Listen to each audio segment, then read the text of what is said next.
PTI Bushra Bibi के खिलाफ 190 million pound reference का फैसला एक मरतबा फिर मौखर कर दिया गया। जज नासिर जावेद राना ने रिमार्क्स दिए कि बानी पीटीआई बुशरा बीबी अदालत में पेश नहीं हुए। 8:30 बजे अदालत पहुंचा। बानी को 2 मरतबा पैगाम भी भेजा। मुल्जिमान के वकला भी अदालत नहीं आए। फैसला अब 17 जनवरी को सुनाया जाएगा।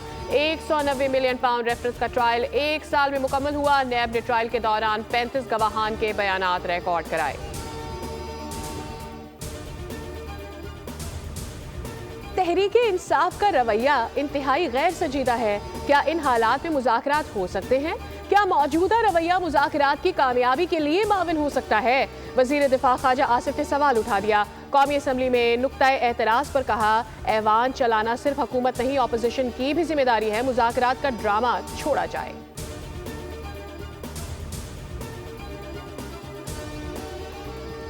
और कोई हाउस को डिक्टेट नहीं कर सकता। मुनाफिकत की सियासत नहीं चलेगी। इदारों पर हमला करना पीटीआई का वतीरा है। काश 9 मई को पुरअमन एहतजाज करते तो आज ये दिन ना देखना पड़ता। पीटीआई क़यादत आपस में दस्त तो गिरबां है। अतातारड़ का कौमी असम्बली में खिताब, कहा मुल्क से बाहर बैठे पीटीआई के लोग सोशल मीडिया पर प्रोपेगेंडा करते हैं। उमर अयूब को इदारों की किरदार कुशी पर शर्म आनी चाहिए। कुर्रम में लाशें पड़ी थी और ये इस्लामाबाद पर धावा बोल रहे थे। ये बंद दरवाजों के पीछे ठीक होते हैं, बाहर आकर कुछ और होते हैं।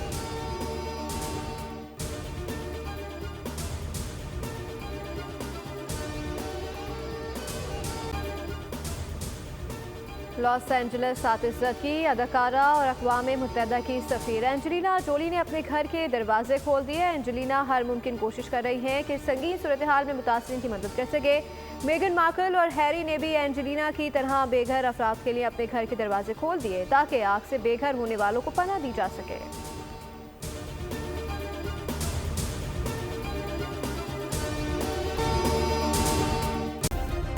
सब्सक्राइब करें और बेल दबाएं ताकि कोई खबर रह न जाए।